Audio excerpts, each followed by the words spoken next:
Assalamualaikum warahmatullahi wabarakatuh. Perkenalkan, nama saya Azahra Robiatus Salam dengan PM 2526012606 dari Fakultas Tarbiyah Program Studi Pendidikan Agama Islam Institut Miftahul Huda Subang. Pada kesempatan kali ini, kita akan membahas tentang hadis yang relevan dengan Quran Surat An-Nahl ayat 43 mengenai rasa ingin tahu atau gemar bertanya dalam mencari ilmu. Hadis yang berkaitan yaitu hadis dari Sunan Abu Daud yang berbunyi Innama syifa'ul iyyi syu'al, yang artinya sesungguhnya obat dari kebodohan adalah bertanya. Hadis riwayat Abu Daud. Hadis ini menjelaskan bahwa ketika seseorang tidak tahu atau bodoh dalam suatu hal, maka solusinya adalah bertanya. Ini sejalan dengan Quran Surat An-Nahl ayat 43 yang menganjurkan untuk bertanya kepada yang berilmu jika tidak mengetahui. Tambahan hadis yang juga mendukung sikap ingin tahu yaitu dari Sahih Muslim. Barang siapa menempuh jalan untuk mencari ilmu, maka Allah akan mudahkan baginya jalan menuju surga. Hadis riwayat Muslim.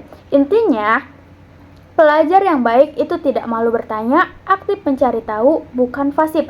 Rasa ingin tahu adalah bagian dari ibadah dalam menuntut ilmu. Jadi begini ya, hadis tadi bilang obat dari kebodohan itu adalah bertanya. Yang artinya apa sih? Nah, kalau kita lagi nggak tahu sesuatu, jangan diam aja kayak, aku nggak ngerti tapi ya udah deh. Itu nggak boleh ya, justru kita harus berani nanya, ini apa ya, kenapa bisa gitu, gimana caranya. Soalnya kalau kita nggak nanya, kita bakal tetap nggak tahu terus.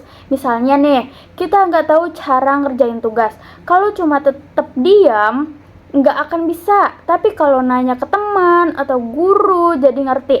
Makanya Rasulullah ngajarin kita buat kalau nggak tahu ya harus bertanya. Itu tandanya kita punya rasa ingin tahu dan itu bagus banget buat pelajar. Kemudian kalau kita rajin nanya dan mencari ilmu, kita jadi pinter perlahan, sedikit-sedikit. Kita jadi nggak gampang salah, dan yang paling penting Allah suka. Kayak hadis kedua, kalau kita jalan buat cari ilmu, Allah bakal mudahin jalan ke surga.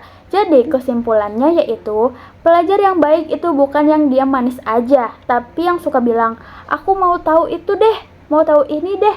Terus berani nanya walaupun malu sedikit. Karena nanya itu bukan tanda bodoh, tapi tanda mau jadi pintar. Jadi intinya, hadis ini menekankan bahwa proses belajar itu harus dua arah. Enggak cukup cuma menerima, tapi juga harus ada usaha dari diri sendiri untuk menggali, termasuk dengan bertanya. Kalau ditarik ke dunia perkuliahan, mahasiswa yang berkembang itu biasanya bukan yang paling diam, tapi yang kritis, penasaran, dan berani bertanya.